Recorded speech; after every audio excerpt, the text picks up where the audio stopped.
Hey everybody, it's Neil. Check out what I have here. I have the Bidet Buddy, and it is a rechargeable, portable bidet. So we're gonna give this thing a little look-see and try. I'm not gonna try it in front of y'all, but you get the idea. But let's see what the instructions here. These are the instructions. I'll hold it up so you can see if you need them. You probably pause it and zoom in or something.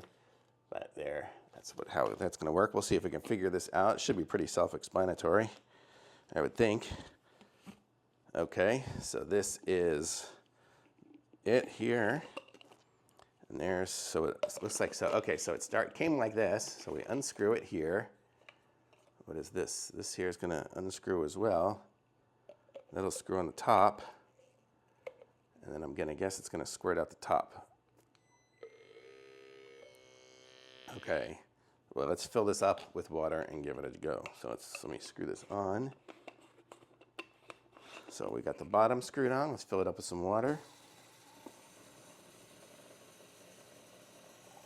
Okay, so there we go. We got our water to squirt on our tush. Then we put this on here, and then I don't know what this is going to do. If it's going to squirt out, do we have to do it upside down probably. Ooh, Jesus. Okay. Well, it just squirted across my room, but oh man, and it's got okay. So I'll explain it to you. So let's see, I'll aim you guys over here, down at my sink a little bit. There we go. Okay, so if I'm doing it, so you kind of hold it like this, and you can see, oop, see there, I'm squirting it, and it's gonna squirt pretty good, and this little piece comes out, so you can get a good